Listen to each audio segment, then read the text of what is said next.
మనిషి అనాదిగా ప్రకృతిలోనే పుట్టాడు, ప్రకృతిలోనే పెరిగాడు, ప్రకృతిలోనే జీవిస్తున్నాడు, ప్రకృతిలోనే ఐక్యం అవుతున్నాడు. ఆ ప్రకృతిని సనాతనంగా ఆరాధించడం ద్వారా ఆరోగ్యం, ఆనందం, మానసిక ప్రశాంతత, దేశ అభివృద్ధికి అన్నిటికీ మూల కారణం అయింది.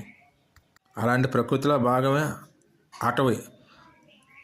అటవీ ప్రాంతాలు, ఏజెన్సీ గ్రామాలు. ఈ గ్రామాలలో కొన్ని విదేశీ విష సంస్కృతులు ఈ మధ్యకాలంలో ప్రభావం చూపించడం మనం వింటున్నాం, చూస్తున్నాం.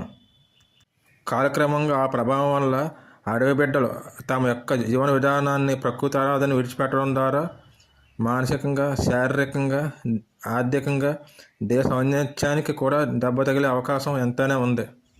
మనం నిజంగా దేశభక్తులము, దైవభక్తులము అయితే మన స్వార్థం కోసం, మన కోరికల కోసం కాకుండా దేశాన్ని, ధర్మాన్ని కాపాడమని భగవంతుని ప్రార్థిద్దాం.